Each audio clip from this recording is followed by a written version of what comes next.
Very excited for to be here. Very excited for our guest. He's one of my favorite follows on Instagram. The guy is crushing it. I just want to learn how you edit too. Like I would love to do that. I'm just too lazy. But your edits are fucking fire. Sorry, dude. You know, total fire, dude. Please welcome back to the show for the first time for the I don't know, 3 times now, 4 times. Yeah, third time, and hopefully much more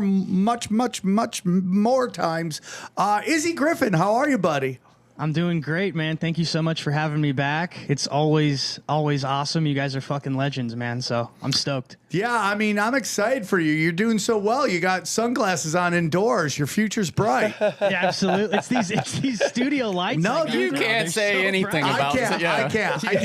I can't. I want to wear sunglasses indoors. I want to. You wear them all the time. I haven't worn sunglasses for like about 8 months now. And Broken Sim, you wear it every week. What are you talking about? Okay, my bad. Sorry. Sorry. Yeah, you're right. You're totally right. How are you, dude? I've been great, man. I've been great. Just working, getting these fucking videos out every single week. I've been like doing the most insane research, and every single time I think I find the bottom of the barrel, it just gets crazier and crazier and crazier. It's absolutely wild. Dude, you are like ninjas with butterflies. You have mastered the edits. You have master editing for an Instagram and I'm assuming a TikTok video. You've mastered that. It's really great.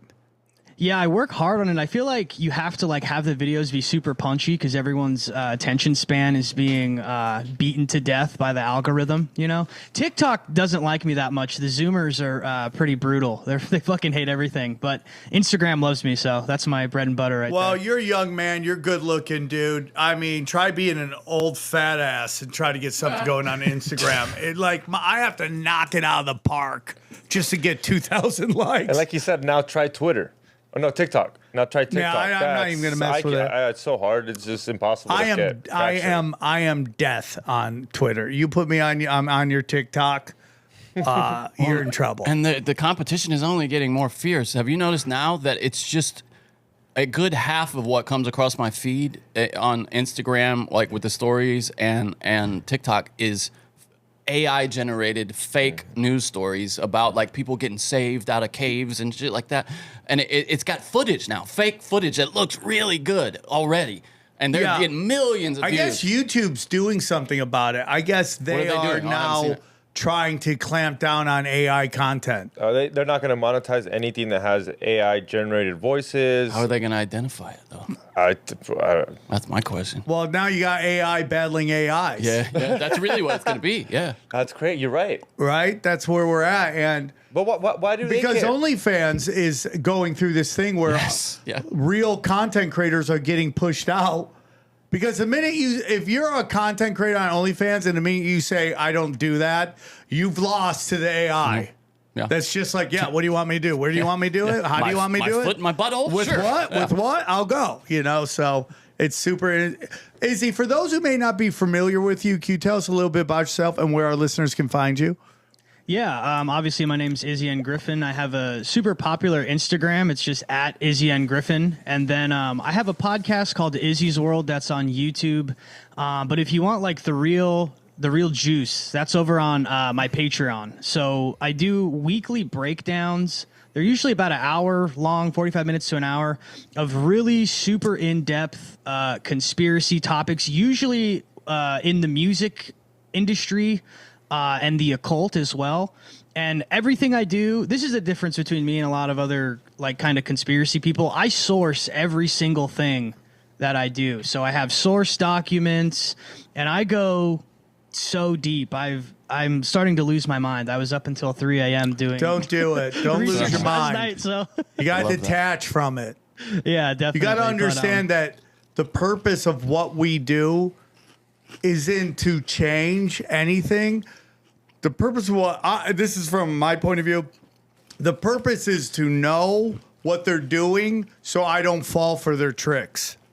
Yeah, absolutely. I think that sort of knowledge and like like the idea is to make this knowledge so mainstream that nobody knows where it originated from. Like I've seen stuff that I said like 3 years ago, right before I was really popular, that's like become like mainstream thought. Welcome to tinfoil hat. Yeah, no, and it makes me so happy because it's like, oh, this is now a nameless truth that, you know what I mean? It doesn't. Yeah, it's great. On this show, we talk about dangerous, and then safe dangerous. Sometimes, eventually, dangerous will become safe dangerous when enough people have talked about it. It enters the zeitgeist, and now everybody's talking about. Like Israel's a great example, right? Like there was a time if you talked negative about it, you lost everything. Now it's like everywhere, and there's a discussion about that. So, how long have you been doing your Patreon? My Patreon, I've only been doing it a year. Okay. As of right now. So as a guy who's been around the block for a little while and seen some shit, I want to give you a little advice. I think let me hear it. you should look at my website, and you can mess around with the format all you want. But if I was you, but based on what you're talking about, okay, you should create your website. My guys at Prometheus, they do it. They do it for Leonardo Joni as well, Jimmy Dore. You can put your content, your premium content, right on your website, because if you're really going big game hunting, dude, they're gonna come for you. Because Patreon, you have to serve two masters. You have to serve Patreon and YouTube. So if one of them gets a little queenie with you, you could lose all your content. And I'm not saying get off Patreon. There's a lot of traffic there, but I would always have the stuff on your website so that you have money constantly coming in if Patreon decides to get a hair up their ass and delete your channel, which has happened to so many people. Yeah, I'm planning on doing that, of like building my own website out eventually. I have everything backed up and all that just in case, because I could definitely see that, but hopefully not for sure. And your website is, do you have a website right now or what's your Patreon? I don't have one right now, a website, but my Patreon is patreon.com/Izzy Griffin. Okay, awesome. So, yeah, awesome. So your episodes have been absolutely insanity. I love watching them. They're deep dives. I mean, there's so much fodder in the music industry with the occult, from just, people coming in like bright-eyed and bushy-tailed and then getting into like just demonic shit. And then all these EDM concerts. This guy can't stop doing Molly at an EDM concert. I'm like, you're going to worship Moloch. He's like, but the drugs are so good. Fato. The music is as well. Yeah, but then they're just hitting you with demonic messages. I know it's hard to get away from it, but it's not only EDM. I think it's every concert, hip hop, everything. There's a little occult shit everywhere. I went to see Paul Simon this week. He was not. There were no flaming. You weren't looking hard enough. Okay. Well, I'm wondering when it enters country. That will be the weird one. It did. Beyonce. Oh, that's interesting for sure. That's sure. So, Izzy, where do you want to start? Honestly, I think I've been doing this research on Sabrina Carpenter. Ooh. And this one blew my fucking mind, and it blew a ton of people's minds. So I think we could start with this one. It's really long, it's really in depth, but it's worth it. So we're here for it all. So yeah, this one covers everything, Sam. You're gonna love this. So Sabrina Carpenter, okay, she's a pop star. She is a ex-Disney childhood star, right? And the interesting thing with her is her aunt is Nancy Cartwright, okay? Nancy Cartwright is the voice of Bart Simpson, and she is a Scientologist. She's super famous for being a Scientologist, right? Well, I've looked into Sabrina Carpenter's family, and I've deduced that, probably some of her other family members are Scientologists, right? So I'm like, okay, that's probably like where this rabbit hole ends. Maybe they want her to be the voice of Scientology eventually. That's probably what it is, right? But the more and more I look into it, the stranger and stranger it gets. So when you say Scientology, it goes instantly to weirder and weirder. Yeah, it like this one goes back to like Stanley Kubrick. Like it's so crazy. So basically I start like looking into her music catalog, and what I find is in her first ever music video, she has a song called In My Bed. And in this video, it features 4 men that are like brainwashing her and sort of like MK Ultraing her. And you know, that's obviously kind of strange, whatever. Then I continue watching it, and I'm looking at the outfits that she's wearing, and I'm like, I've seen these before somewhere.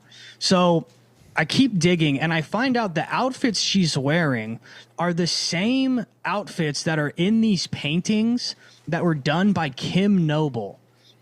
Kim Noble is this girl who survived a bunch of like human trafficking. She was sex trafficked. She is the one, correct me if I'm wrong, but a lot of the paintings were used to talk about, you might want Pizzagate, right? Like those really weird paintings.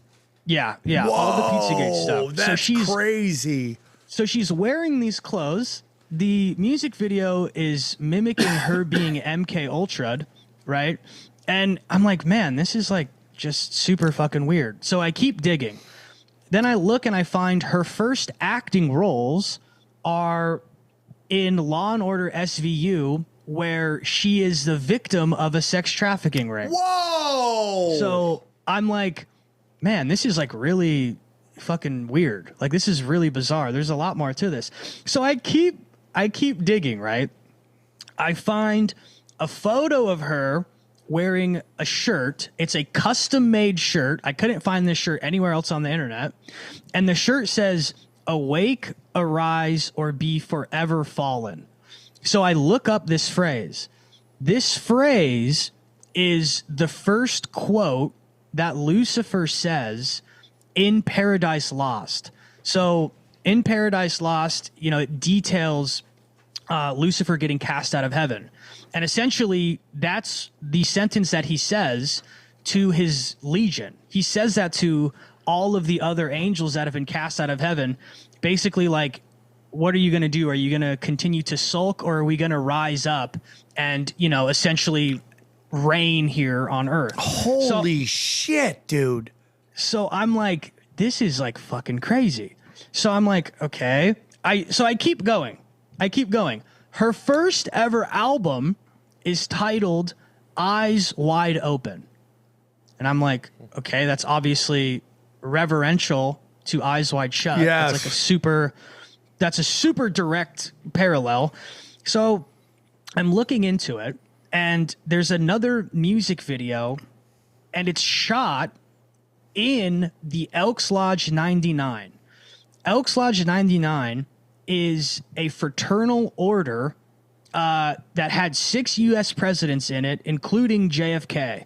And this fraternal order is called the Benevolent and Protective Order of Elks. So I'm like, okay, we have this kind of connection to secret societies. Her album is called Eyes Wide Open, which is like a link to Eyes Wide Shut.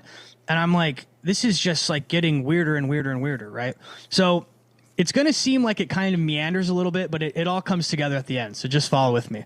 So on this same project, she has another music video for a song called Feather. Okay. Now, Feather, at the beginning of the video, has the title. It says Sabrina Carpenter, right? And the font is the same exact font from Rosemary's Baby. Okay. Oh my God. So it mirrors Rosemary's Baby, right? And the whole music video, it's her dancing in a Catholic church. And there are 4 coffins. Now, if you recall, there were 4 men that were brainwashing her in the first music video for In My Bed, where she is talking about being a sex trafficked victim or whatever, right? Where it's referencing that, not where she says it. So she's dancing around these 4 coffins, and it's sort of showing her like killing people and this sort of weird thing, right? Then there's another music video later that's called Taste. And in Taste, she is having a battle with Jenna Ortega. And in this battle with Jenna Ortega, they're like cutting each other's limbs off. They're stabbing each other, trying to kill each other, right? It's extremely violent, like just over the top violence. And the only way that she's able to kill Jenna Ortega is with a voodoo doll. Okay. So this voodoo doll is important. So just keep that in mind. Okay. So what ends up happening, I continue to look into this and I'm thinking, so her first album is titled Eyes Wide Open. Okay. That's reference to Eyes Wide Shut. Eyes Wide Shut was starring who? Who is it starring, Sam? Eyes Wide Shut, Tom Cruise? Right. Tom Cruise is a part of Scientology. Well, listen, there's an article that talks about how Sabrina Carpenter is going to be the next Tom Cruise of Scientology. So I'm like, that's weird. Like, she's going to become the voice of Scientology. Very interesting. She always denies being a Scientologist. It's this very weird connection. So I'm like, okay, Tom Cruise, her aunt is a Scientologist. It's filmed. Her first music video was filmed at this Elks Lodge 99, which was a secret society. So I keep digging, right?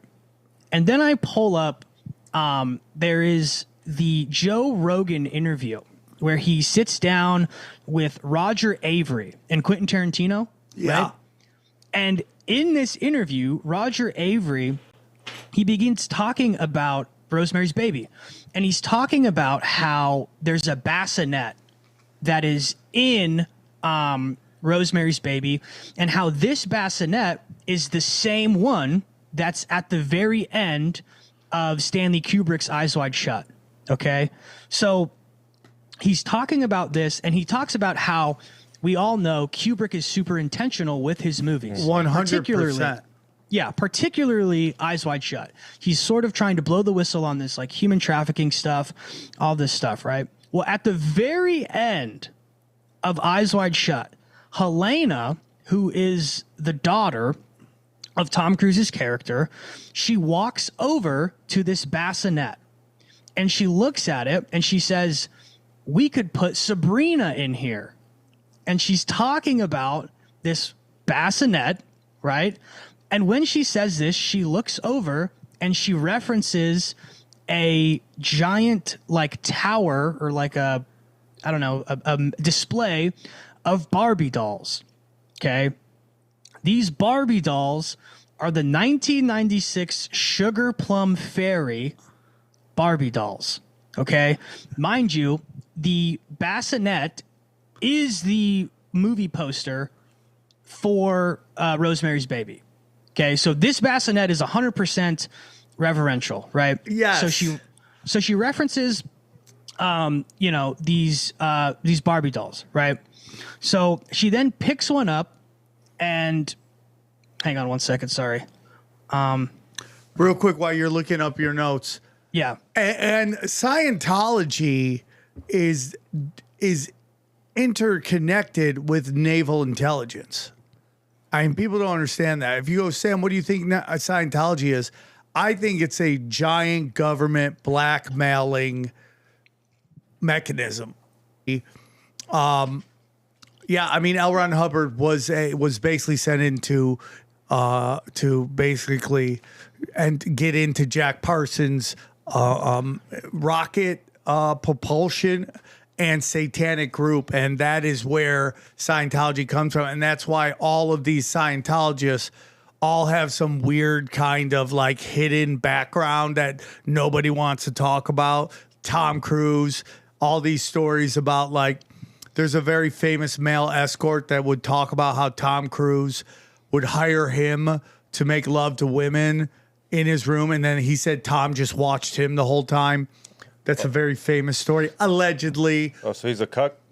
No, I think he's gay. Oh. You know, so, and then you just see all these people have these weird kind of sexual, like blackmailing behaviors, and that's kind of why what Scientologist does. So this all fits into all that, man. This is crazy. Do you think they have something on them before they get into Scientology? Or you think? I they mean, get that's a into great question. Or Well, they, famously, Scientology, when you go through the auditing, they dig up everything from your past. That's part of like the process is them, and they record all that shit. and it's like, that's a big thing they think is with, confession is the original blackmailing scheme. You go that's in, where they got it from, for sure. Yeah, you're like, hey, dude, I've been cheating on my wife. Well, now the priest who's in probably the Jesuit order is now got something on you to, oh, dude, this guy's the mayor. Let's let him know. Yeah, no, it's wild too, and like I think the interesting thing you're talking about L. Ron Hubbard and Jack Parsons. So they did a ritual in 1946. You're familiar with the Babylon working rituals? I've heard of it, but tell us about it. Yeah, so they did these rituals trying to summon this deity named Babylon, and in Thelema, so Aleister Crowley's religion, he describes the divine feminine as this deity named Babylon, right? And Jack Parsons and L. Ron Hubbard did these rituals to summon this deity. And the interesting thing is Jack Parsons was friends with Crowley. He was in the OTO, which was one of Crowley's secret societies. And they tried to summon this deity. And I believe that the people in Hollywood believe that Sabrina Carpenter is this deity. Whoa! So the reason I think that they were using all of this symbology with like the dolls and all this stuff, I think that because Rosemary's Baby is about somebody who has the Antichrist, right? And who is, she essentially gives up her soul to have a famous or to be famous, and she gives it up to have the Antichrist. That's basically the deal. It's like a Faustian bargain, right? Wow. Yeah, it's really wild, and it goes into Roman Polanski directed Rosemary's Baby, and Oh yeah. yeah, from there, like him and Kubrick were friends, and the same year that this movie came out, Eyes Wide Shut. Polanski had a movie come out as well called The Ninth Gate. And The Ninth Gate is about an incarnation of Satan coming about. And it is like a beautiful blonde hair, blue eyed girl. That's what it is. Dude, this is insane. This is Yeah. insane. Now I want to get back to what you were looking at the notes. You were going somewhere with that. Yeah, so it was kind of just that right there, right? Oh, where shit, dude. There's the Roman Polanski connection, and it gets even weirder. So Can I just say something? Everyone's screaming at me right now, but I remember watching, I think, Sabrina Carpenter at the Emmys or the, what is the Grammys? And I go, she's not really that dynamic of a singer. She's not really like, when you watch Britney or Christina Aguilera, and I know that's kind of older, but they really popped. I was watching Sabrina, I'm like, this isn't like mind-blowing talent, like in terms of like singing. Not just singing. I don't think. I mean, there's just not, to me, there's not a lot of charisma there in general. I don't know. I'm not impressed. yeah, like she's very flat, I would say. And this is like, this kind of gets into this idea of like them almost sort of, predictive programming us of Sabrina Carpenter with this like Barbie, right? Where she's saying it's Sabrina, right? We could put Sabrina in That's there. She names, so crazy, dude. Yeah. So she that names is the Barbie craziest Sabrina. shit. Yeah, and it's so fucking weird, especially like when you think about Roman Polanski was married to Sharon Tate, who was murdered by Manson, which was like a part of an MK Ultra thing. And there's the MK Ultra references in her first music videos. It's super fucking weird, man. There's It's so much so stuff. weird, dude. Yeah. Oh yeah. And the weirdest thing, the thing that like really like I'm tying all these things together, right? And I'm thinking like there's a lot of loose ends here, but what really ties it all together, right, is there's a Christmas special that Sabrina Carpenter has on Netflix. And in the Christmas special, okay, there's like a part right in the middle, and it pauses on Sabrina Carpenter being in her kitchen, right? And she has a knife in her hand. And she looks at the knife and she begins staring at the knife, mesmerized. And the song playing in the background is the Sugar Plum Fairy song, the Dance of the Sugar Plum Fairy from the Nutcracker, which is what the Barbie is based off of. Dude, that is crazy. Yes, it's so fucking weird, dude. That is crazy. Yeah. I fully believe, like when I discovered that, I fully believe that they think that she is this incarnation of Babylon. I really do think they do. Dude, it sounds like it's lining up. If you're in Rosemary's Baby, or was it Eyes Wide Shut where they say this will be perfect for Sabrina? Oh, that's in Eyes Wide Shut. That is so crazy, dude. Yeah, it's I don't know. How old is she? How old is she? It's a wild one. Do you know how old she is? I'm not sure. I think she's probably in her like mid to late 20s. She was born. Oh, that's the other detail. She's born like 2 months before Eyes Wide Shut came out. 26. She was born like right around that same time. Yeah, May 11th, 99. She was born. That's right around. Oh. Yeah, she's born right around that time. And you know that horror movie about the little robot girl that like murders people? Abigail. She looks like she's got like a big head on this like childlike body. It's very, I know, something weird. I've always found her kind of creepy, dude. Yeah, and there's all these like, a lot of people talk about how she's very like doll. Yes. I see that everywhere. And even in the music videos, like the Jenna Ortega one where she has to like kill the voodoo doll to kill Jenna Ortega. There's all this doll stuff. There's the Barbie thing.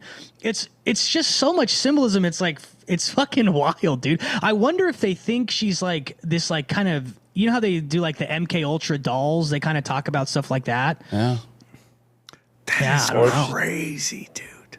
Or a full clone. It's possible. Yeah. Anything's possible, but I mean, like you have this baby with a very high-ranking Scientologist.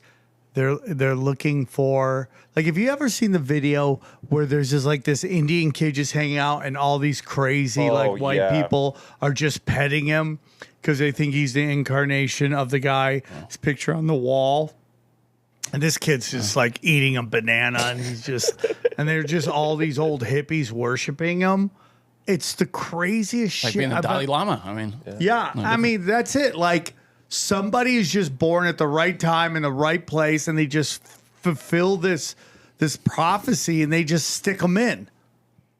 Yeah, it's funny too. The video you're talking about, I know what you're talking about. All the people are like, they look like Laurel Canyon, like deadheads. 100%. They're all like white people that are petting the Indian dude. It's funny. It's so crazy. So it's like, was her name, or like when they're like, hey, I'm having a daughter, this Sabrina's here.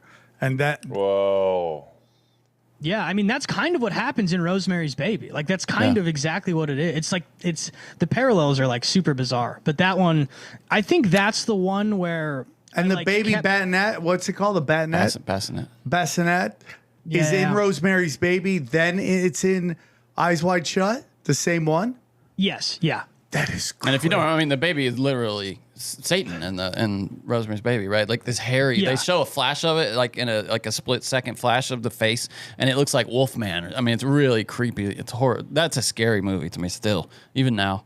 And it doesn't show really anything except those creepy neighbors. What's super interesting about that movie is Rosemary's Baby, excuse me, is that they don't really talk about that angle of the movie, right? Most people would say it's a mom that has to make a decision about a kid, right? About their baby. That's how it's sold. And that's how, like, if most people, maybe even watch movie, they asked you, what's Rosemary's Baby's about? Oh, it's about this mother has to make a decision about her child. It's not even talking about how this lady sold her soul and had to give birth to Satan. Mia Farrow, too. I mean, I don't think it's a coincidence, dude. I don't think it's a coincidence that she's deep into all this crazy stuff.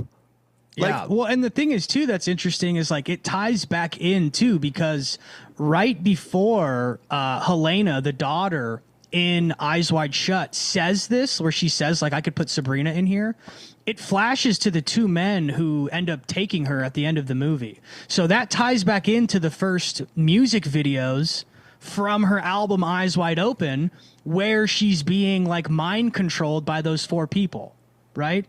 Now, when they're doing this, I believe it's intentional. But the question is, who's it intended for? Yeah, I wonder if it's like this. Well, it's one of two things, right? It's either for crazy people like me who are like trying to find things, or it is this sort of like karmic retribution. We're letting you know so that way we can't be implicated on any of the negative karmic ramifications that come from it. Because like another example of something like this is Kanye West and Jay-Z's album Watch the Throne. I did a piece on this about how this album is essentially, it's kind of like a manifesto. And the manifesto is essentially stating, right, in the first song, No Church in the Wild, they say, we formed a new religion and the only felony is deception. And essentially what he's saying with that is, if we tell you what we're going to do, we can't be implicated on any of the negative ramifications for this. No karma. Right. Wow. So I think that Kubrick may have been, like, let's say Kubrick knew about this and he knew that, you know, Hollywood was going to have this sort of thelemic deity that they believe is this thing or whatever, right? Kubrick could have been warning us and using these sort of allusions to Rosemary's Baby and all this other stuff to kind of let us know, right? And in that way, they too could have been using Kubrick, knowing he was doing that, as a form of karmic retribution, right? Because if you look at it as like there's warring factions within the industry as well, too. So like it could be a multitude of things. Dude, that is, yeah, you're totally right. And that's that weird rule where they got to let us know. Like, I don't know why that rule was made. It did a lot of damage to them because they have to tell us what they're doing. I mean, like, I don't think it's their rule. I think it's the rule of the universe, you know, and that they just that we're all it's the playing rule with. of this dark side that says, Well, but I think it might be like a higher rule. Do you get what I'm saying? Like that because it does do them damage, and I think that's potentially why. like, when everyone's talking about, you know, the latest Top Gun is basically them taking out that bunker in Iran. It's almost play for play. But I'm kind of with Johnny where I don't think they do it purposely. Like, it's just part of, like, Well, I think they do it on purpose, but I think they have to. They have to follow or this they rule. pay. Yeah, and it's not their rules that they pay by Wow. or play by. It also, like, I mean, it ties into like one of the main principles of the occult too, which is as above, so below, Yeah. which is like everything is essentially a mirroring of everything with that principle, right? So everything that exists within me also exists outside of me as well. That's sort of how, you know, they view reality. The things that exist in those movies will eventually exist in reality too. Whoa. That's exactly what predictive programming is. Yeah, it could also not be like them telling us the playbook. It could literally be a ritual to manifest it as well. That's what I was just going to say. Sounds like manifestation. Right. Yeah. Wow.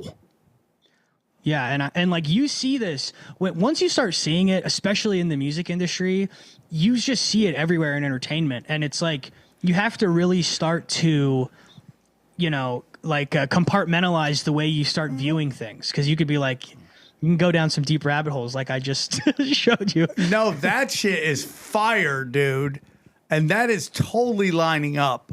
You put it in you put it in a music video, a movie, a television show. It's watched over and over and over again. You put it in a song, it's sang over and over and over again. It goes back to John Lennon getting shot, right? And that like whisper that he says in the one song. Yeah, well, it's in Come Together. He goes, what he's saying during that dun-dun-dun, you know, he's saying, shoot me. Yeah, 'Cause yeah. The room, there's different stories about it. I heard that it was like a especially long session, and he was just like tired of, you know, doing the same part over, because he was saying, shoot me. You know, No, I get that, but even that he's is talking about putting out to the universe. No, totally. I agree. It's a ritual, yeah, and I think every time somebody hears it, it charges it a little. But there are other instances of him alluding to that too, and he had always feared getting shot. Like he joked about it, you know, one of us getting popped off by a crazy, like a nutter or whatever. Like, Well, I mean, no better example is Biggie Smalls and Tupac. I mean, they just couldn't stop talking about getting shot. Did you read the book, The Catcher in the Rye? yeah, I had to read it in school. Yeah.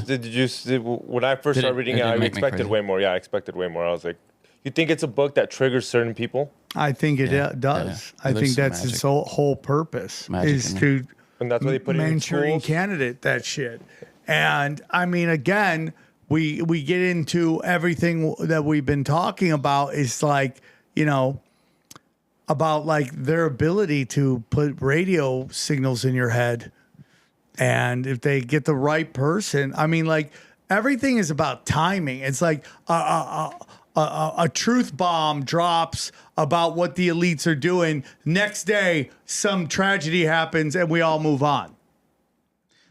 Yeah, that gets into. Are you guys familiar with the term hyper sigilling?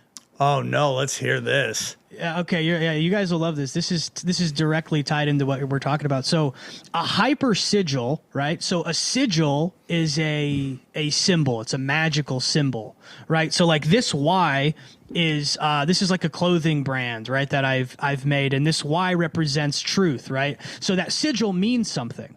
Well, a hyper sigil is when you take something like a song or a movie, and the intention behind it is that it is essentially a spell, right? Yes. And just like Johnny said, every time you watch it or listen to it, you're charging it, right? So the idea of a hyper sigil is you release a piece of art, casting it into the fourth dimension, which would be time in this case. And every time it's watched, it is being charged. It's charging up, right? Yes. So there was a comic book writer named Grant Morrison, and he had a comic book series called The Invisibles, right? And what he did was he started writing about what he wanted to have happen in his life in this series. And his life started to mirror what was happening in the comic book because he intentionally had it be a hypersigil. So it was like a spell, and his life started to play out exactly how the comic book ended. Yeah, so that's hypersigilling. Yeah. Well, when I was during COVID, I was just doing all these gratitude lists and goals lists, and I had so much time on my hand because nobody was doing anything. I would write a really long life goal list. I can't tell you how many of those things have come true or on the verge of coming true. And again, it gets into what the Nephilim Death Squad guys say, which is, you know, the spoken word is way more powerful than anything else. And by writing it down, you're also charging it. Yeah. No, yeah, 100%. I mean, I can't get my friends who are in a rut to understand this. You know, like, you know, again, Joe Rogan just had a guest on, this female author, and she says depression comes from thinking the same thing over and over again. I personally think it's when your program and reality clash. What you're told is true and what is really true clash, and they don't match up. That's where depression and anxiety comes from. That's my personal opinion. And if you are in a rut and things aren't going good for you, you have to manifest the better life. And the people just can't do that. They'll write down one time. I'm like, drill it in, dude. Drill it in. Write it down. And it does happen. And this gets into what we talked about in the last episode before this one. My Christian mystic views. I mean, Jesus did a lot of magic, dude, you know, and I'm going to lose people on that. And I'm sorry about that. I'm not trying to offend you. I'm just telling you observations I've made. There's a lot of manipulating of energy in that stuff. No, yeah, 100%. Like the way that I look at the word like magic, quote unquote magic with a K, right? Is it's a perspective. Like you can look at anything in any way and give it a sort of definition in that way, right? So like to me, I don't know how the algorithm works. To me, that's magic, right?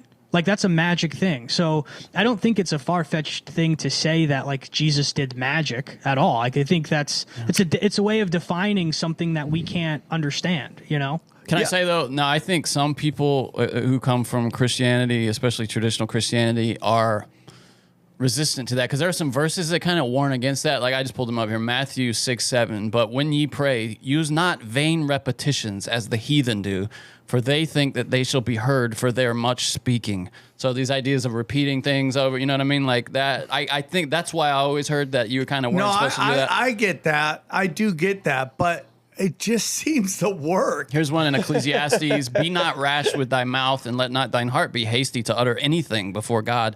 For God is in heaven, and thou upon earth. Therefore, let thy words be few. I get it. There's a couple of I'm verses. not. I'm just telling. What I've been. No, I agree. I just always I just will tell you why I think. Well, and there is a notion that Satan hears this and gives you it to detach you from God. Possible. I don't know what the answer is. I'm just telling you what it seems. It'd be hard. I mean, we have a guy who just made a TV show to influence his life, and it worked. Yeah, that's crazy.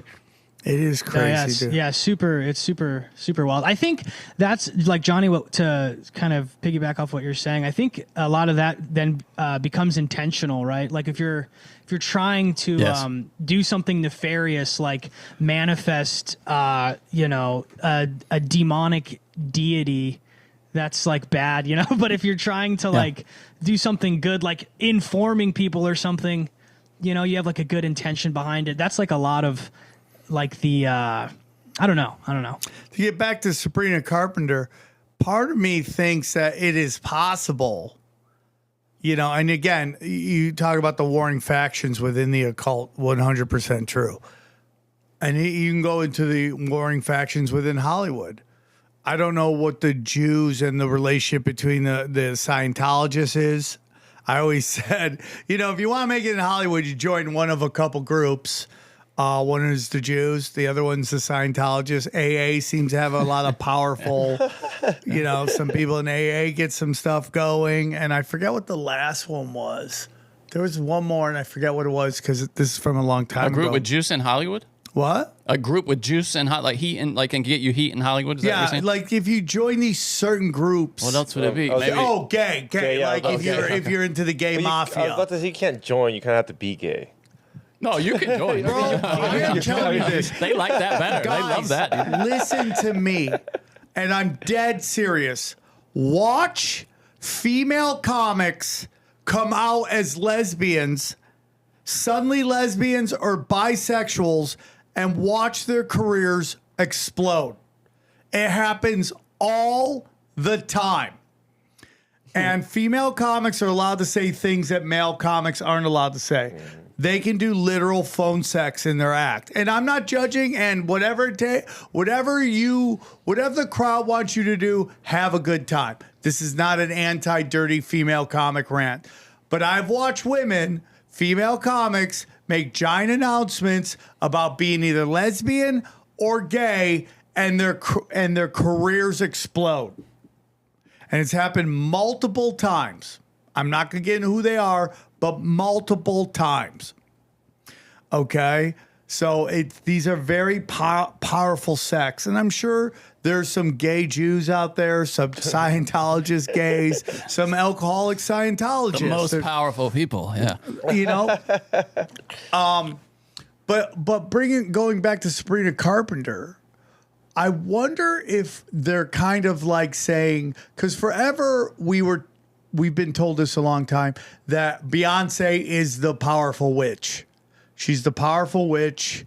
And, you know, you see all these Grammys where like they win the award and they just thank Beyonce the whole time because they don't want to piss off the queen. But I wonder if the mechanism of the machine of Hollywood is like Beyonce's aging out. She's like, she's the older group and we need a new queen. What do you think of that? I could definitely see that, especially like we're kind of talking about Sabrina Carpenter, and you're saying how like she's not really the greatest singer. She's pretty even keel. She's like attractive, but not like stunning. She's like, it's like vanilla ice cream. Like everybody like will eat vanilla ice cream. You know what I mean? And I think it's definitely what you're saying. And especially if, you know, there's any weight to this, you know, thing that she's could potentially be this deity. And especially if they believe that, right? 100%. I mean, I could definitely see that. And even Taylor Swift, they're talking about how she's like, was she like 37 now? Yeah, she's older. So. Yeah. Which, you know, isn't really that old, but when your songs are all teen bop songs, 35. Right? 35. And you're doing songs for high school girls, which is her bread and butter. Like, I mean, maybe not high school girls, but teenage girls that will grow older and follow her. Yeah. She's kind of starting to be like, okay, now is she still the relevant one? This girl could sell out Ram Stadium 5 nights in a row, but who are they going to try? Who was the one that came out? She was Disney. She came out lesbian, didn't work out. Oh, JoJo. JoJo Siwa, yeah. I thought she was going to come right after Beyonce, but she ruined her whole. She went too hard. And she went too hard, too retarded. I mean, the thing she was doing, everyone's like, and part of me wonders, because now that she's getting dick, she's just gone trade wife with her latest video. And she's come out and said that I don't know if it was her parents, but her management team pushed her really hard to come out lesbian. Really? Yeah, she's come and said that. Oh, they're going to kick her out of Hollywood, dude. She's done. She doesn't care. She loves dick now. She doesn't give a shit. Yeah, she's going like, she covered, what was it, Betty Davis eyes or whatever? She's got like Betty Davis. Yeah. It's like a super trad thing. And I actually kind of know people who work with her. And it's literally exactly what Sam is saying. It's exactly what Sam is saying. Yeah. And just think about that. Like, you know, it goes back to Johnny and I when we talked about Pee Wee Herman. Yeah. And like him trying to convince everybody it wasn't what they were saying, while simultaneously talking about putting like hardcore gay themes into Pee Wee's Playhouse. It was the opposite during his day, though. You couldn't come out. But again, we get into subversion. Yeah. It's all about subversion. So you have a bunch of kids, and this show had like an adult theme, adult swim theme kind of feel to it, where it was like a kid show, but college kids were watching it. Yeah. And then he opens the door and there's 2 like glistening gay men doing construction. And he literally talks about trying to get gay themes into this kid show, which is what everybody does not like. And fear. It's like what everybody's talking about all the time. And 100%. So again, we go to JoJo. Dana worked with JoJo. She did a JoJo commercial or video when she was like a kid. Yeah, and like and then all of a sudden she turns gay, and everything's about gay themes and trans and all that shit. That's funny. I've literally never heard of her. I don't know who. Oh, dude, it's a crazy. We kind of talk. I don't know. When I first heard of her was when Mickey Rourke or whatever was like getting into her ass on. And he literally talks about he's gonna turn her. Yeah. And then literally a week later she got turned. I mean, isn't it? That's crazy. But at some point, she's probably I got so much money, I don't want to do this anymore. Yeah. I just want to get lit up by men. And it goes into that funny video that I watched one time about this lesbian who wanted to show support for trans. So she goes to a trans summer camp, like where trans all go, and she meets this trans, and they start fooling around. And now she's like, I want to date this trans, which is, and I talked about this with Brian Kellens, which is this Lord of the Rings journey just to say you like dick. That's literally at the end of the story. Your story is you got dick for the first time in forever, and you're super happy now. Yeah. Yeah, that's super interesting because it's almost like bisexuality is like a prerequisite to be a pop star now. Like, and I'm wondering how much of it is like genuinely authentic, because like sexuality is obviously a massive part of the occult. You know, you had like Aleister Crowley was all into sex magic. He also like really made popular this idea of libidinal energy. Libidinal energy. What is that? Libido stuff? Yeah, so it's your sexual energy. So like what Crowley was like really into was essentially harnessing libidinal energy. So if you think of like humans as these spiritual beings, you know, there's different levels to accessing your spirituality. So like if you have someone like Jesus Christ, let's say, you know, he would fast and he would pray and he had like a spiritual discipline, right? And if you have somebody on the opposite end of that spectrum, someone like Crowley, who's doing drugs, very low vibrational, you know, he loves sex, you're trying to harness these different aspects of your spiritual energy, and sex energy or libidinal energy is one that's really easy to get access to because It's low vibrational. it's low vibrational, exactly. And that too, that ties into why, you know, Sabrina Carpenter or Travis Scott, you know, these people have, you know, not only like McDonald's deals where they have these like low vibrational, even in the food, right? But it's like Fortnite and all that other stuff too, because it's like low vibrational. They're trying to tap into this super low Minecraft. sex There's a energy. scene where the Jason, what's his name, is in it. The big Simone Jason guy. Momoa Jason Momoa and Jack Black are 69ing each other in the sky, right? in the sky. And like I really enjoyed the movie with my daughter, but I go, that's not necessary. You know kids are here. Why are you doing that? And we all know anytime you hear the numbers 69, everybody goes 69.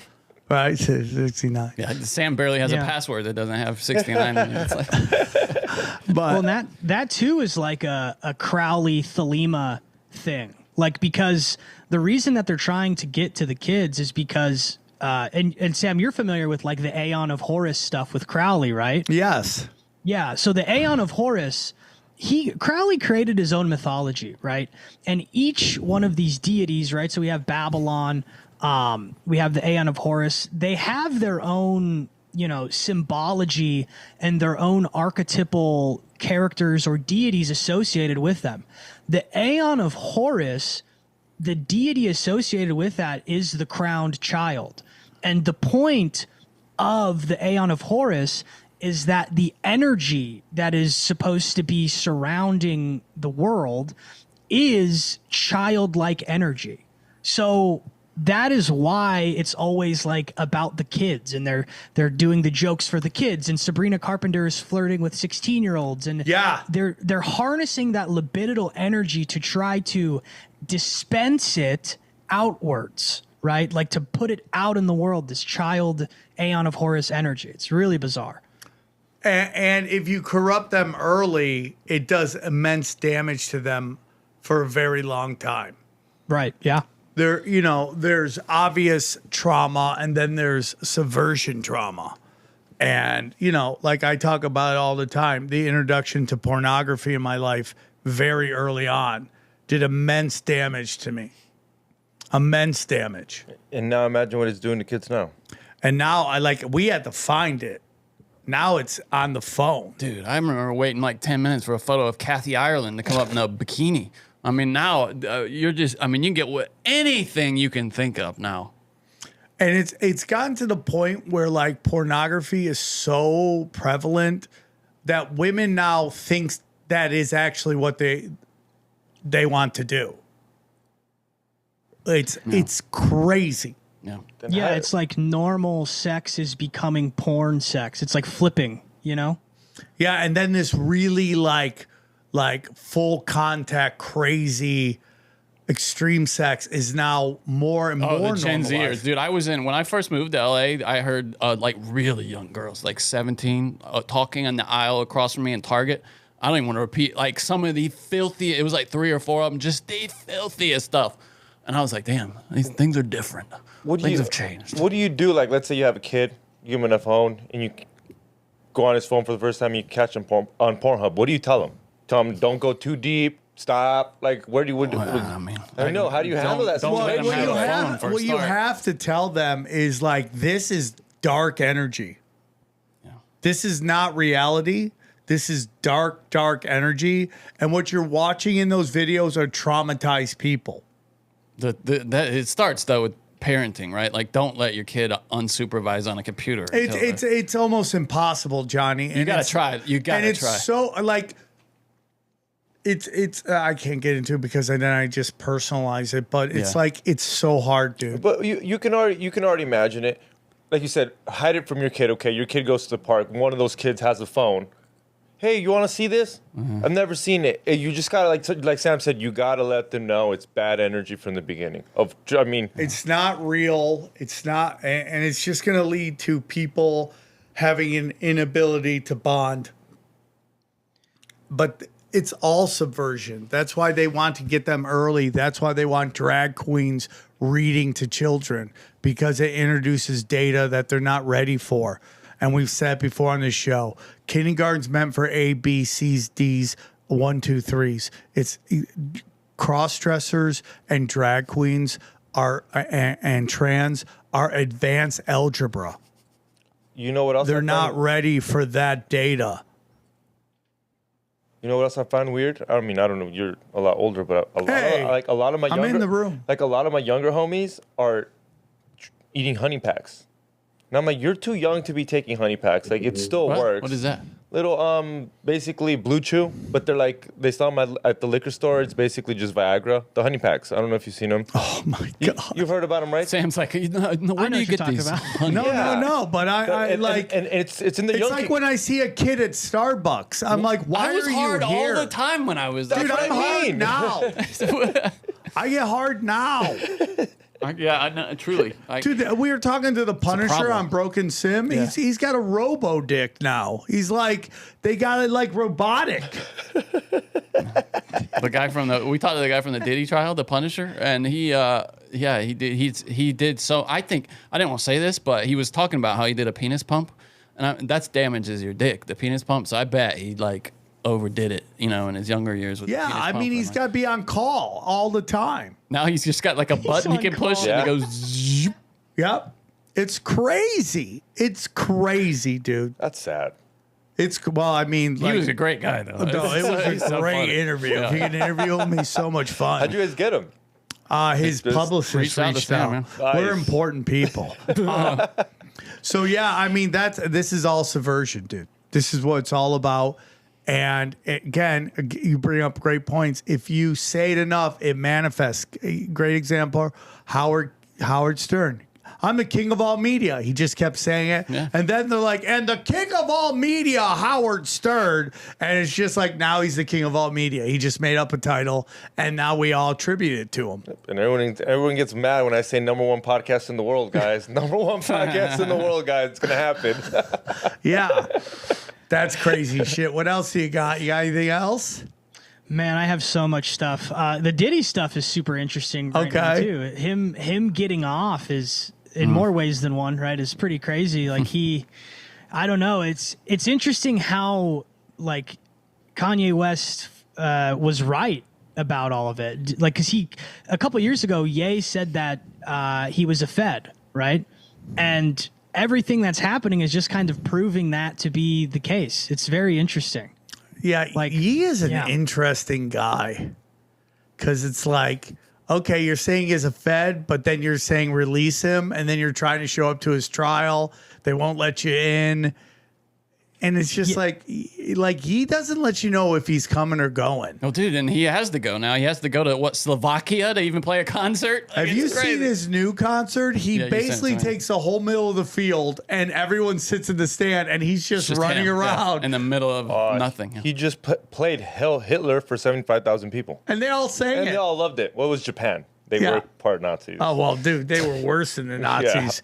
I just saw a video on that. Like, What they did to the Chinese, dude. Oh, when the U.S. soldiers they were like, If they got captured, they want to get captured by the Germans and not by the Japanese. Because if they get captured by the Japanese, they know they're never coming home. It's funny. It's the same way with the Germans. They would much prefer to be captured by the Americans and the Russians because of the shit they did to the Russians. So they were all rushing to the east to try to get captured by the Americans. Imagine just Russian get captured. Just like, all right, I'd rather get captured by this guy. Well, than that guy. they really were, though. Yeah, they were desperate to be captured by the Americans and the Brits.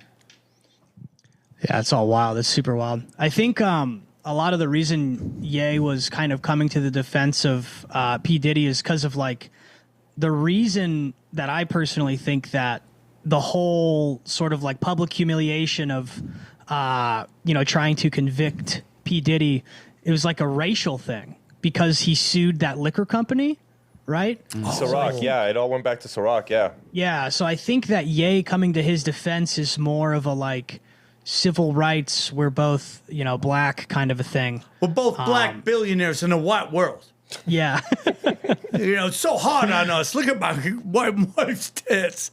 Impossible. Yeah. But that brings us back. I was just thinking about reaching out to Bishop Larry Gators just to bring back the old team together. It would break the internet. I would love it. It would be a great comeback. But those episodes from somebody who listened since like episode 1, those episodes with him would blow my mind. So good, dude. So good. So good. And if he just didn't call us Satan worshipers, he would have came. I mean, like he got mad because this is the show. This is the show. We're going to let you say what you want. We push back a little here and there. But for most part, it's like, this is the guest. Say what you got to say. God have mercy on your soul in the comment section. That's it. That's it. We'll let you say anything, including that you have like 135 million listeners. Yeah. So he got mad at us because he got blowback because, and there is a tiny part of it that could be true that Trump was in charge when Biden was there. There's a lot of like things that don't make sense about Biden. Okay. Not saying it's true, but there are weird things like all of his press conferences weren't in the White House. He never flew on Air Force One, all this crazy shit.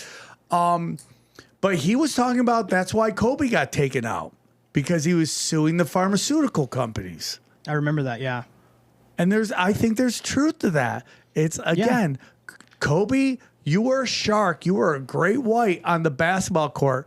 But man, you went into like a shark tank that you were not even close to the biggest shark in that tank. And you thought you could sue these guys? Not happening. Yeah, well, interesting you say that, actually, especially after like what we're talking about with P. Diddy and the liquor company. The producer, Scott Storch, who worked with Ye a ton, he said the same thing. He was like, you don't go after tobacco, you don't go after firearms, you don't go after liquor, and you don't go after the pharmaceutical companies. And he said that, like just the other day. And the first thing I thought of was literally what you're talking about. I was like, that's what Bishop Larry Gator said about Kanye West, or I'm sorry, about Kobe Bryant and the Boule Society. Yeah. Yes. And there's a part of me that thinks LeBron James is playing as long as he is because he's nervous when he no longer brings value. Yeah, because his production career didn't exactly work out in Hollywood. No, everything he did sucked. Because he's the most gifted guy ever at athletics, or at least one of them in the Bo Jackson, Deion Sanders level of athleticism. But man, once that comes to an end, how do you think they're going to take him out? You think they got some blackmail? I mean, I don't know if they'll take him out, but I always said this about Dwayne Wade. Like I used to hear so many stories about Dwayne Wade, about how he acted in like hotel rooms. I'm like. Because if you study the story of Michael Vick, it is exactly what happened. Michael Vick, and when he had Coca-Cola and Nike, he had all these handlers that cleaned up all of his mess that he caused, in like this wake of chaos everywhere he went. But the minute he came out as the guy that really wasn't going to win a Super Bowl because of his style of play, like the NFL wasn't ready for that style of play. They weren't built for that. Once that became obvious he wasn't going to win a Super Bowl, they all kind of went away. But he was still doing the crazy shit he was doing, And then the dog stuff comes out and he's just gone because there's no one to control it. Like now that LeBron James he's still in the NFL, he's still in the NBA, and that story comes out about him being on roids or some PEDs, that story dies within 2 days. Nike kills it on ESPN. That's why they buy all the ads. Almost every ad is a Nike ad. And then you saw, what was really weird is you saw it in the independent content creator. They all stopped talking about it, like the Gilbert Arenases, because I guarantee you Gilbert Arenas still has some kind of weird shoe deal or has some weird kind of like any kind of sponsorship. They're like, we'll pull all this shit, dude. You keep talking about this. Our sponsors don't want you talking about this. Bang, stops talking about it. Now it's off of YouTube. You know what? That's so interesting you say that about the content creators too, because that ties into something I researched a long time ago, was this night media thing, and how like I started thinking about it really when the Costco guys were popping up everywhere. I was like, who are these just guys? Why am I seeing them so much? So I did a bunch of digging, and there's a company called Night Media. It's a talent agency, and they prop up like these content creators, and then they inject them into your algorithm as if they're natural. So it's like Kai Cenat's managed by them, the Costco guys, Mr. Beast is managed by them. Yes, and, I just saw a video on that. Yeah, and maybe it was yours. Did you do something on Mr. Beast recently? I did something on, so I did a video about that like 3 years ago, but I did another one recently, and it's like what you're saying, right? So these massive companies invest into these talent agencies, and these talent agencies then find these content creators, and they are managed by them. So they just make whatever content that the talent agencies want them to make, or don't want them to make, right? So it's like all of the like front page of YouTube, all of those people are being managed by these talent agencies that have investors like Nike, Disney, Amazon. It's all fucking corporate. No, you're totally right. And this is going to be a little controversial, but you know, when you look at like the Oscars and Jewish people make up 2% of the population, but they make up 40% of the Oscar winners. And you go, well, if Hollywood's dying, how are they going to be able to prop up these people? Easy. Reach. They're going to do it through reach. Who are they going to allow to have reach? And we've talked about it. And the ADL talks about it. Freedom of speech, but not freedom of reach. And that's how they're going to do it. You know, Johnny and I and Xavier's talked about Lex Friedman. Like, no one understands why that air conditioning unit is where he is. Well, I'll tell you where he was. It's because he's on the front page of YouTube every day. Every day, yeah. I was saying that like 3 years ago, dude. I remember one time I was in treatment, right? Like I've been sober for 3 years or whatever. I woke awesome. up. Me too. I'm almost 5. Hell yeah. Yeah, I woke up, I was in treatment, and I had my own room, and I had the TV on, and I woke up to the mumbling of Lex Friedman, and I was like, who is this guy? And he would always pop up, like, if I would fall asleep with a video on in the middle of the night. Yep.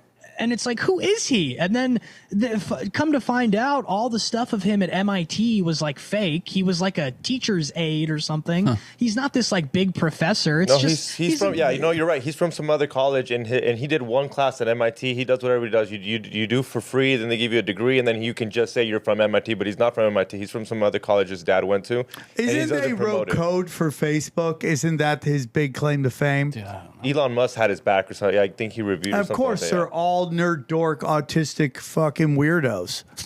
Yeah, you know who got hit with those talent agencies was Candace Owens and Tucker.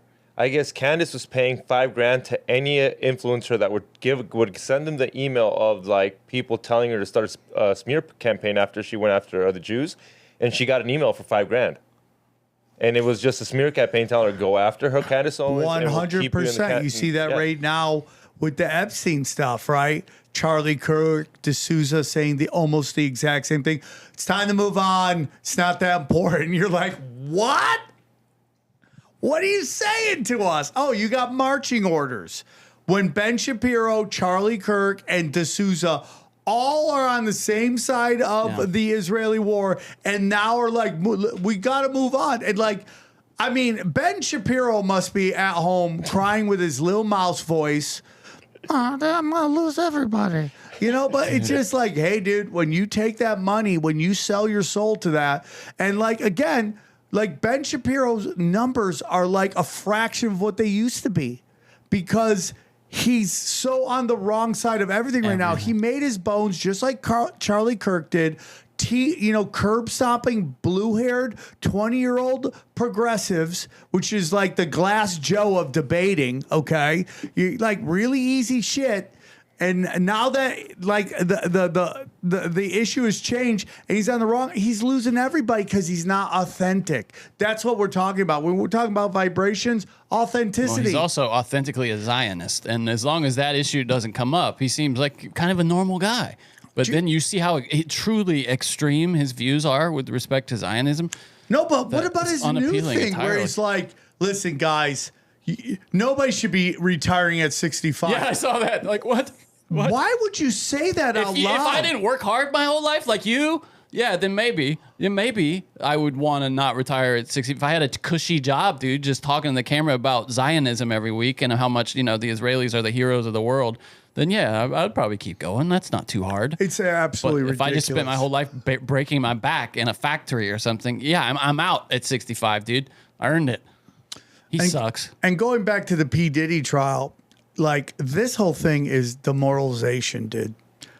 They literally want you to think because the elite's strongest card they hold, or what? Like we're playing poker with the elites. They want us to believe they have like a royal flush. They want us to believe we hold the card of you can't do anything to us, which isn't true. But they've got us so divided between, like, especially on this, like, look at what the Epstein thing has done to the right. And everything is about destroying the right. Everything is about destroying the right so they can't come together to make the country stronger. And they got it with this Epstein thing. They got it with the Israel thing. We're all infighting with each other. And now I'm a neutral guy because I think both sides are crazy. I would prefer we live in a conservative world with a liberal, old school liberal, not progressive, old school liberal rebellion.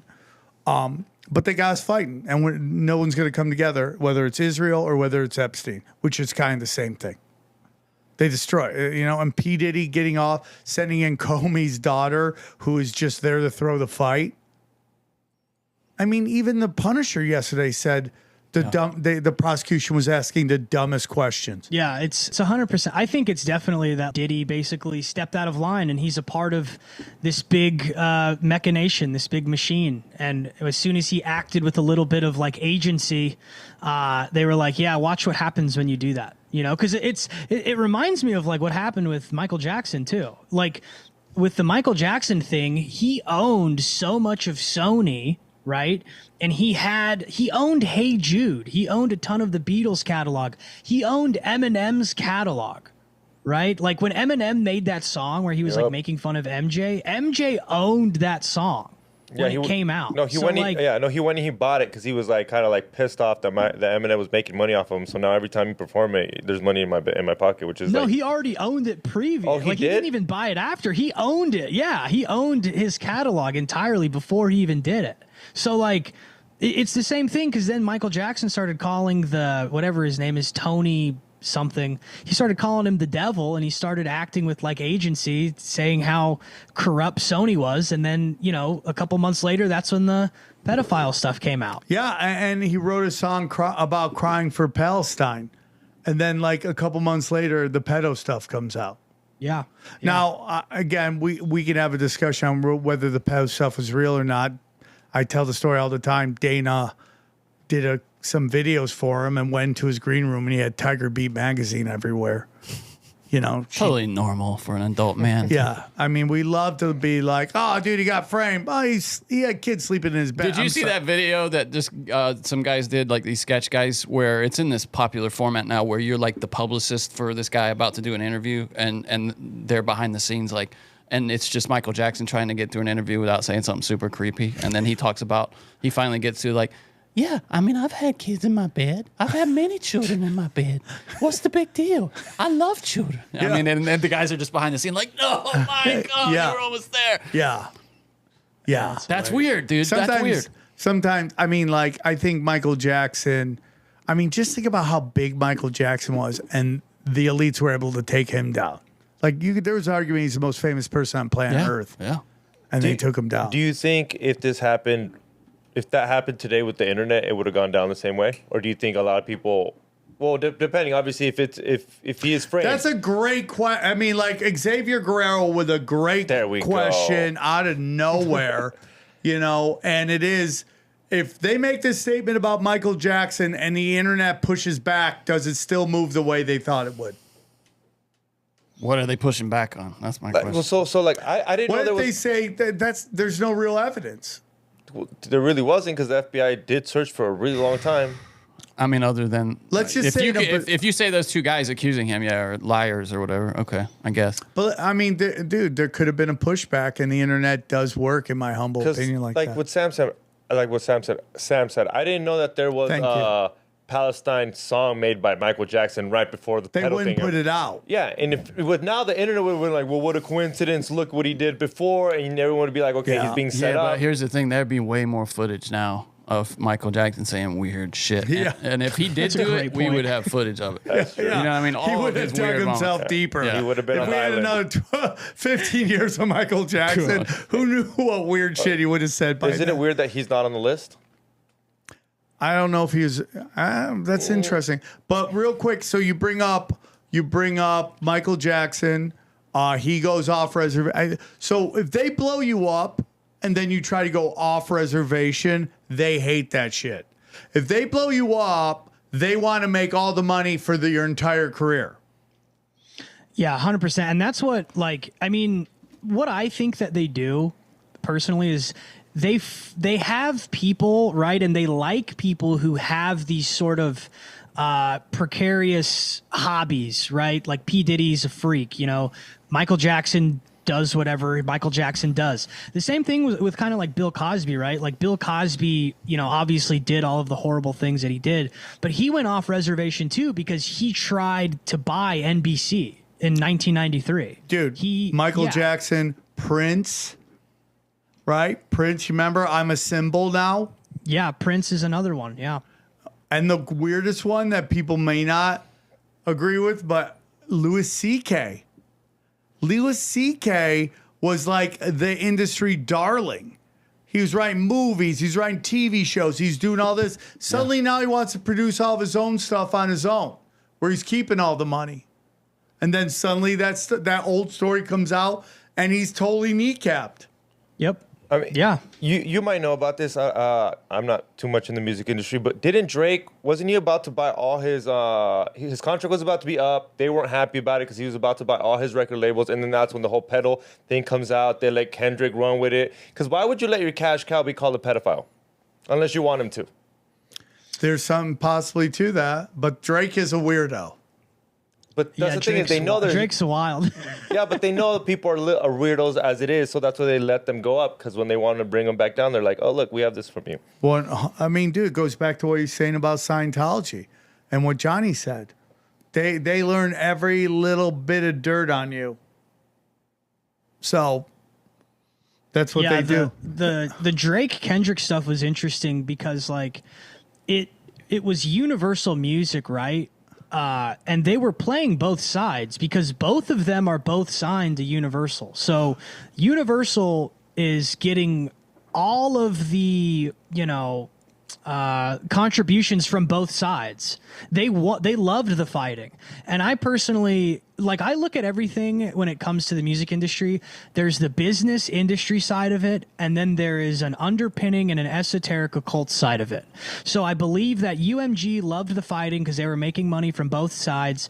But then there's this occult side where I believe that Drake represents sort of the old guard, and Kendrick sort of represented the new guard, and there's a change in the guard, right? Like earlier we're talking about how Beyonce is sort of aging out. We have Sabrina Carpenter, Chappell Roan, all of these other younger artists that are taking, you know, the forefront of the music industry. And there is a fundamental shift, and that goes in a business sense and in a sense of the occult, right? So like there's so many different factions within Hollywood, within the industry. You know, there's different kind of you know, angles to it in that way. No, I completely agree with that. Out with the old, in with the new. Yeah, 100%. And you know, if you're losing the kid, if they don't see the kids playing your stuff anymore, it's like, okay, that's done. We gotta get somebody else to capture this generation and push this shit. It's 100% there. Yeah, it's crazy. And one thing too with Universal that's like so fucked up. Like I started off as a musician, right? Like I still make music. I'm a musician. I love making music. It's my passion, right? I found this out, and this like kind of fucked with my head, honestly. So Universal Music is truly Universal Music. They own all of the independent music on the internet. And the way they did this was they went ahead and they bought the music distribution companies. So there's like CD Baby, DistroKid, there's all these independent distribution companies, right? So if I want to upload a song to Spotify, I have to give it to this distributor, I have to pay them, and then they distribute the songs to the platforms for me. Well, what UMG did was they went and bought the company that owns the distribution companies. So a company called Downtown Music owns all of the major independent distribution companies, and UMG, Universal Music, bought Downtown Music. So now they're not only getting cuts of the pie from Drake and Kendrick Lamar and all of these other artists that they have signed, they're getting, you know, the 5 cents that I make off of my music too, because they get 9% or whatever it is of every time an independent musician uploads a song as well. Unbelievable, dude. It's It's an fucked, octopus, dude. It's an octopus. It's an octopus, yeah. I think it's gonna be interesting to see what happens with P. Diddy. How much? It's not gonna be till October. So, how many years he's gonna get if he gets any? They're gonna give him time served already. So, because he's been in jail for a year and a half. Make a prediction how long he's getting. I don't think it's more than 3 years. Dude, Yeah, I I could see think- him getting time yeah. served. Like I could see him doing that. And then he's Yeah. got all these lawsuits waiting for him. He might come out of this broke. He's gonna get sued so much. Hope he was good with his money. I'm interested in like how Hollywood reacts to him. Like, let's say he does a year. Let's just say he does a year and he gets out. How is like all these people who were like in Hollywood that were like, you know, saying what they said about him, how are they going to react? Because P. Diddy's like nuts, dude. He blew up Kid Cudi's car. He tried to kill him. Yeah, Like, he's and I love how he's they fucking crazy. didn't find him guilty on terrorism or any of that stuff. The guy's like, he blew my car up. They're like, yeah, I don't see it. It's just crazy to me. And, you know, going back to the Pee Wee Herman stuff, like how Hollywood welcomed him right back, like over and over again. Every time he got accused something, a month later, he's on Conan O'Brien. Judd Apatow comes along. Let's make a movie to rehabilitate your image. Come Yeah, on. like crazy, right? But Diddy's done though, right? He's not going to make a book like OJ. If I had a free party. Bill Cosby's done, but Bill Cosby is really old. I mean, Woody Allen, and we have our beliefs on Woody Allen. We think there's a lot more darkness to that. I mean, you know, Mia Farrow was a lot more sinister than anyone wants to believe because Woody Allen looks shady as shit. Yeah. Let's admit, we believed it really quickly because that guy looks like a pedo, okay? Yeah, it's creepy. So he was gonna make movies, and a lot of people were gonna do those movies until there was a big uproar. They still did them, honestly. They did them until the very end. I mean, he's still making a movie a year. With there are a few people who stepped away, some came back, and The reaction of black people to the P. Diddy verdict, they were pouring baby oil on themselves. I mean, like, talk about being emotionally captured. yeah. Yeah, because I think it's kind of what I was saying is like why Ye is defending him too. Is it's like there's like this racial element to it that like they see it as, you know, the industry sees it as he stepped out of line, and there's this whole civil rights thing with it. Yeah, it's really wild the way that the industry in general just plays on everybody's emotions in so many ways that you end up not even knowing what to think of anything at a certain point. Yeah. I mean, it's basically demoralization. And like with the Ghislaine Maxwell stuff, I mean, dude, that couldn't be more crazy. About her saying that she's going to... I think they're going to suicide her and then just get her out. Can they do that? Can I run the same play twice? Dude, 100%. What a great way to get her out. Yeah, proves your point too. But imagine being her and being locked up for something that technically didn't happen. No, technically it did happen. No, it did. It 100% happened. Yeah, but in her and now she's like, wait up. So nothing happened. So why am I in jail then? 100%. She's like, I'll snitch all you fuckers out right now. And her fucking weird looking sisters, right? Are like, get my hot sister out. The only hot sister. Get the hot one out. Yeah, she's the hot one too. It's like She is the hot one. I know, but I mean, it's not hitting on much. You know the power she had for Epstein to pick her? No, dude. You are so wrong on that. Epstein didn't pick her. She picked Epstein, or the powers that be he kept picked her around though. Yeah, but I mean, and there's a whole belief she was his handler. I could see that for sure. Her father was like a Mossad agent, dude. What? I've never thought about that. That maybe she ran him. Because it turned out like he was stealing from Israelis, which is in the Talmud the no. Steal from the goy all you want, but steal from us, And that's why they took him out. It's funny. Brett Weinstein has this whole thing about how he thinks that Epstein was not only involved in the space that we know about, but also involved in somehow. I don't quite understand his argument, and if either of you guys do, explain it. But that he was like there to also set back science and kind of divert science from. Yeah, it's like that is like more than we even know. You know, it's much more than the blackmail. Yeah. There was like an entire education side of it too. You're right, Johnny. I don't really know a ton about it, but I know what you're talking about, and that's interesting too. When you know that Ghislaine's father was like what was it? He owned like Maxwell Hill, like a publication. Yeah. He owned like all these publications. He was like textbooks, magazines, almost everything. Basically, convinced everybody to put Pegasus in their phones, all these intelligence agencies. Like, and everyone's like, you can't prove that Epstein was a part of Mossad. What do you mean, dude? I mean, are we stupid? I mean, Lex Wexner running the mega group. It's called the mega group. And now we're talking about MAGA. I mean, dude, they were a giant Israeli intelligence like group that just were like super Zionist. It's like unbelievable. And like everyone's like, who cares? Charles Kirk with his fucking gums. God, I mean, have they not just proven themselves to just be total phonies? When as soon as Trump starts saying nothing there, nothing to see, it's like we're done with it. I've talked about it enough. Yeah, you said it's not real. Is that all? Dude, and I tell you who looks better than ever in this light is Elon, because he was the one, as soon as he left Trump's company, he said the reason he doesn't want this coming out is because he's on the list. And it just proved to be true. Right away. Yeah. Instantly. Holy shit. Any other stories, dude?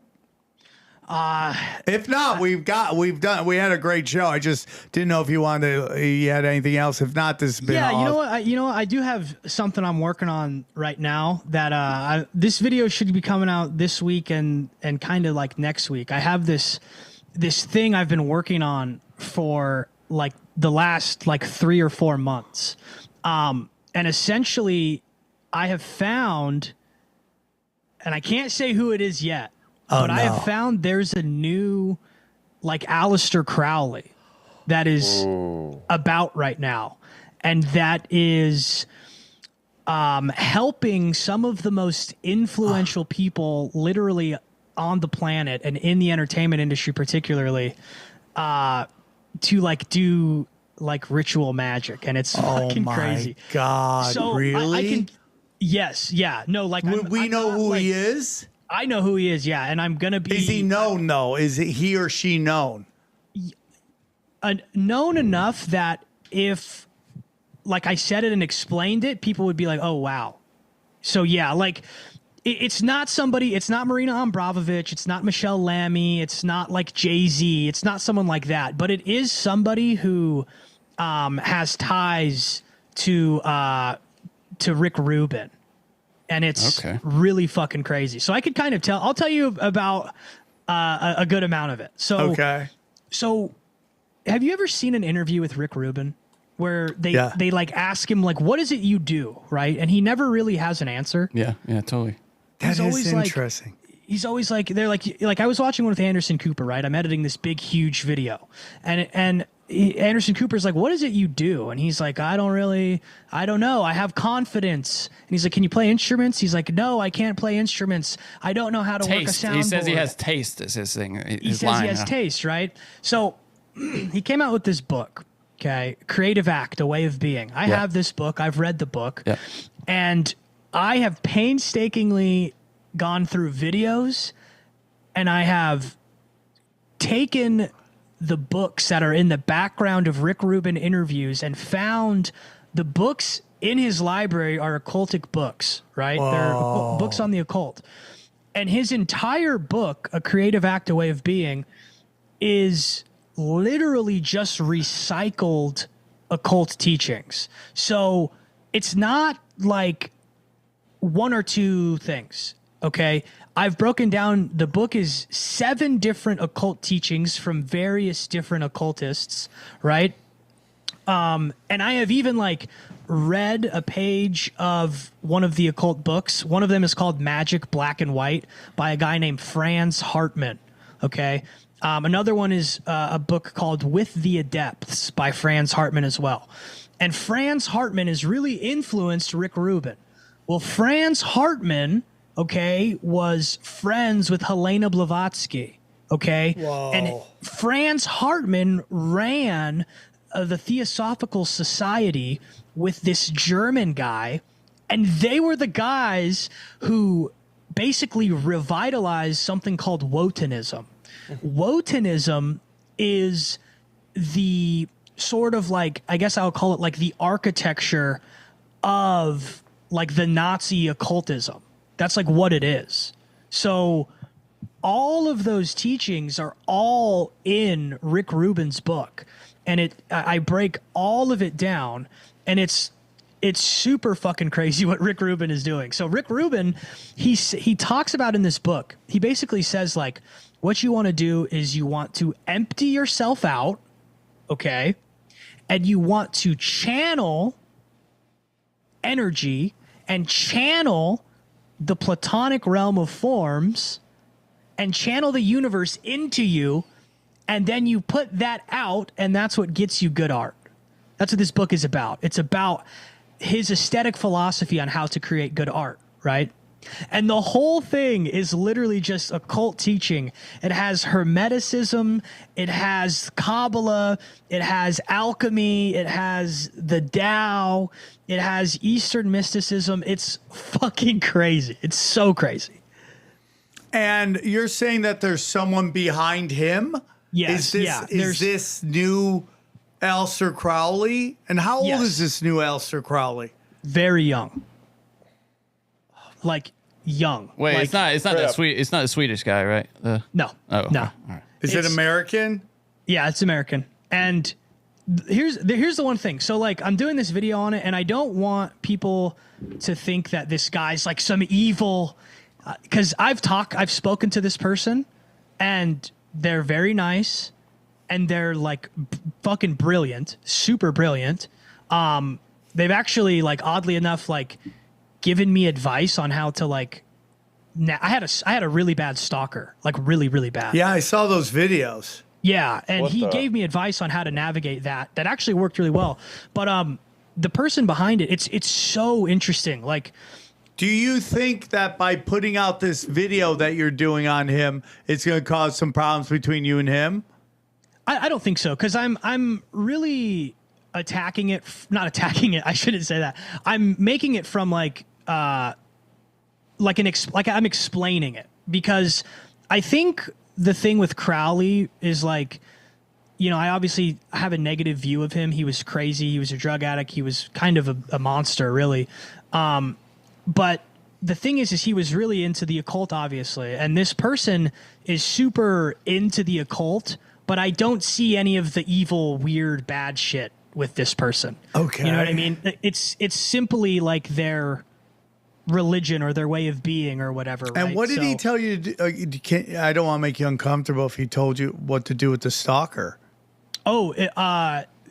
Basically, he said to reach out to the stalker's parents, because I guess like there's like an Oedipal complex where like someone who's stalking somebody, if you reach out to their parents, it like hits them a certain way psychologically.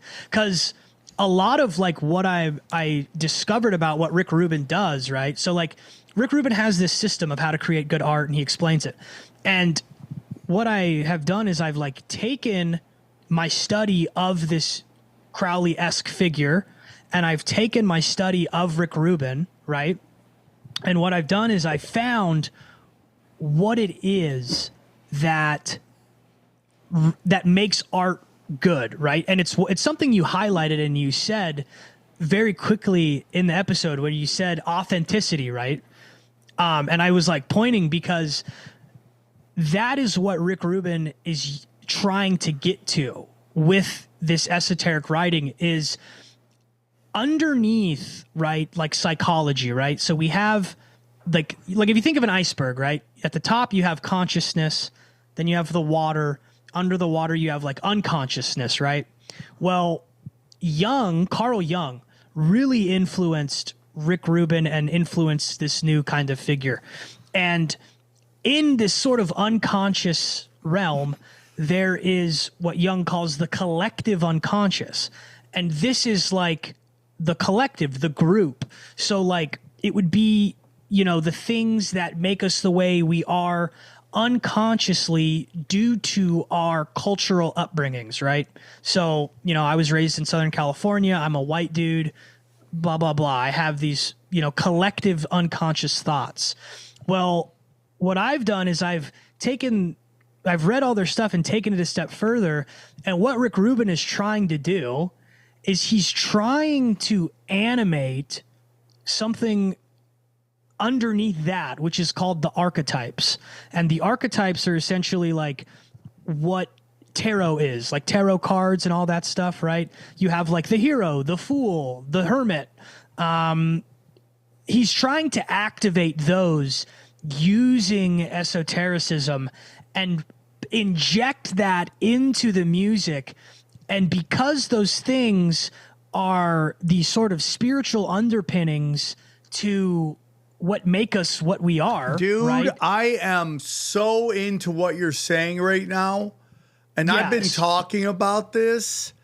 Archetypes are easier for people to digest. It's almost like they don't have to think. They just understand it.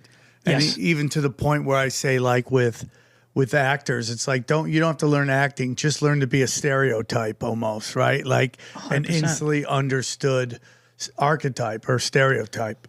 And that's what I struggle with artistically, because I don't fit into any of those. You know, I'm like my own kind of thing. But what you're talking about 100% resonates with me right now. Yeah. Yeah. And I mean, if you think about it, right? I mean, you're a comedian, right? Like the jokes that are sometimes the best ones are the ones where you relate to the comedian, or it's like, oh yeah, I've gone through that. Yeah. Right? That's an archetype. And so what 100%. Keep it simple, stupid. Yeah, like 100%. That's what we're talking about. And this is why Hollywood struggles right now in this desire to push wokeism and Marxism. They're trying to break archetypes. They're trying to push in these new kind of ideas, and it's going horribly for them. I mean, I mean, I guess Netflix is doing well, I guess, because like they're all over the world. So they got all this income coming from all these other countries. But they're talking about these fucking streaming services. I mean, linear television's done. But now they're talking about these streaming services are in deep shit because subscriptions are going down because they're pushing woke shit on you. And they're still doing it. They're just not celebrating it. Here's what's amazing about what you're saying. This is what that new Crowley figure talks about, because what he has done is he has created a literal magic system that interprets the internet as these afflictions that are bastardizing and destroying the archetypes that are within us. So, you know, the archetypes are like, the way you could look at it is like they're kind of like parts of God, right? Like they're these sort of really big, kind of like stereotypes, like you're talking about, right? Like the fool. The fool is my favorite archetype, right? And what is happening is, like you're saying, the internet and these companies are bastardizing these archetypes we know, and they're ruining them and they're tarnishing them. So what is happening is, instead of me embodying and understanding these archetypes, I am now embodying a diseased and afflicted or a demonic bastardized version of an archetype. And that is why my art might not be good or whatever, because I can't resonate. Yes. And it is the false reality that is being projected on the God's reality. Yep, it's the Matrix, literally, and this is everything that the new Crowley talks about, and it's fucking crazy. You don't even need a new Crowley. Come to me, listen to this fucking show, because I've been talking about this forever, and it's like, are you getting closer to God, archetypes, or farther from God, disease archetypes? Bingo. How lucky are you? You sit very next to a fucking guy, gives you all of it for free all the time, and then you make money on top of that. I'm not going to pay you anymore. You're just going to enjoy it, okay? Hey, number Izzy, one podcast in the world. Number one podcast in the world. Great show, dude. I love when you're on. You're always have an open door to come on whenever you want. Give them where they can find you again. Okay, so if you want the real stuff, okay, all the breakdowns fully sourced, those are on my Patreon, patreon.com/IzzyNGriffin. I do have free trials on there, and it's only $5 a month. Okay. Also, my Instagram, super popular, at Izzy N. Griffin, and the same thing on YouTube, at Izzy N. Griffin. You can also sample everything on my YouTube if you'd like, and then go to the Patreon from there. I do music. I do everything. Izzy N. Griffin on everything. I appreciate you guys having me on.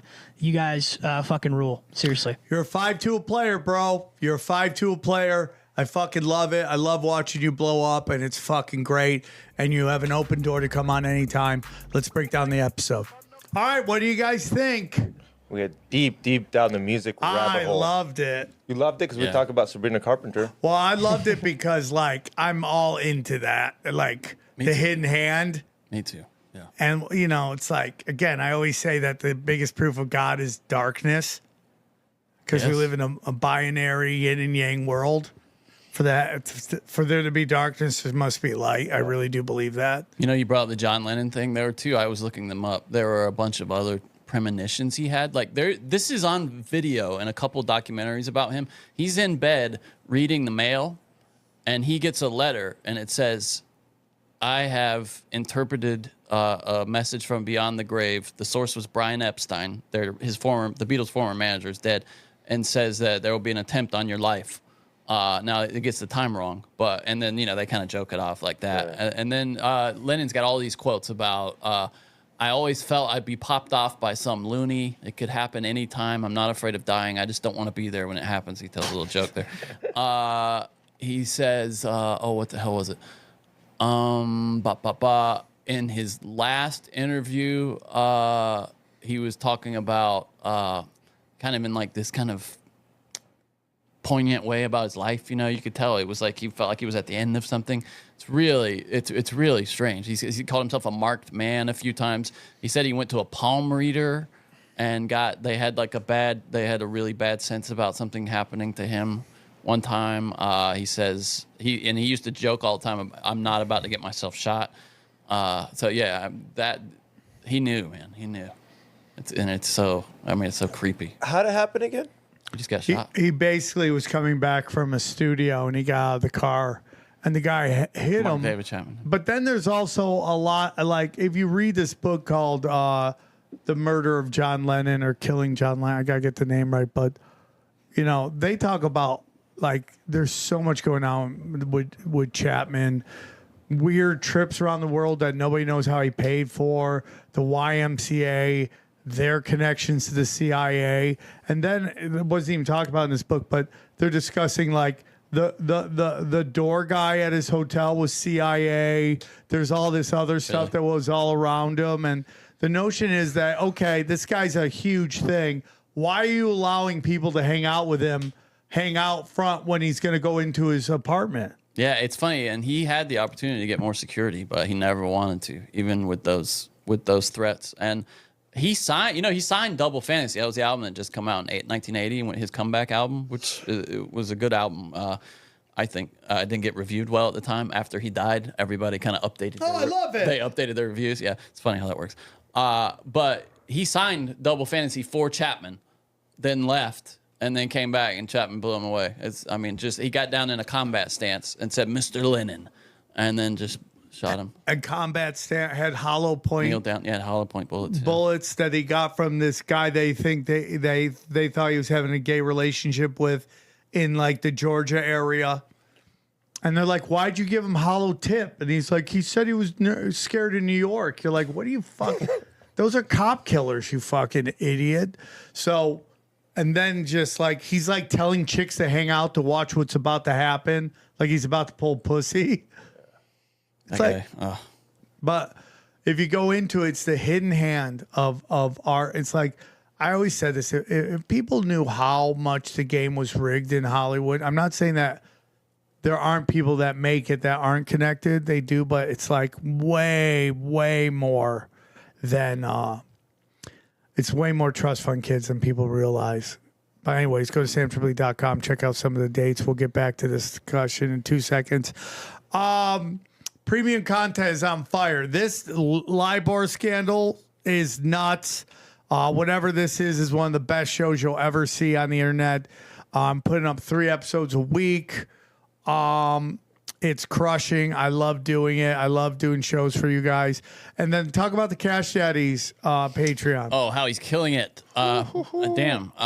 He's now that he's not giving away the picks anymore. Oh man, now I gotta pay gonna for have it. To join now. Yeah. Yeah. But yeah, he's on a hot We streak have here. a new thing where he's not allowed to put in the ticker of. He already did it there. He did it. Oh, that's an old one that Is we it? already discussed. Okay, thank goodness. But yeah, he was. Yeah, he's killing it. He's on fire, dude. $20 sounds like a lot until you think about all the money you could be making if you play your game right, Johnny. It's not even just that too. It's just the educational component. I mean, he starts every year by explaining, how to buy and sell options and why you want an IRA, the type of IRA to get, all these really important things. If you're trying to set yourself up for retirement.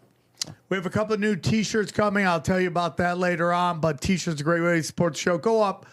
Guys, I'm working on the Chaos Twins. It's getting colored right now, and we are very excited about it, and I'm very, very excited about this issue. So number 2's coming, dude. Grab it now. We're working on number 3 as well.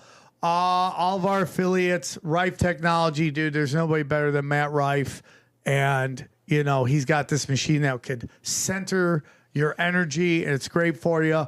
Harley Ray, we love them with all of our hearts. All of the candles, crystals, sage you need. And then, this guy's asking phenomenal questions. Right here, baby. Brain Supreme, we can't recommend it enough. If you love the show, take Brain Supreme while you listen to the show and just download the greatness. It's super great for you. I would love to do it during jiu-jitsu. I really want to. I got to come to grips with it, but I want to do it. So go check them out, dude. And again, we got more affiliates coming. And that's it. Anything else, guys? Hit that like button, subscribe, and go check out XG Marks the Spot on YouTube. Please go watch me do Molly according to Sam. Yeah, this guy's doing tons of Molly. Johnny. I'm on Twitter at Johnny Woodard, arguing with bots all day, all night. Dude, that's the name of the game. Guys, we appreciate you. We love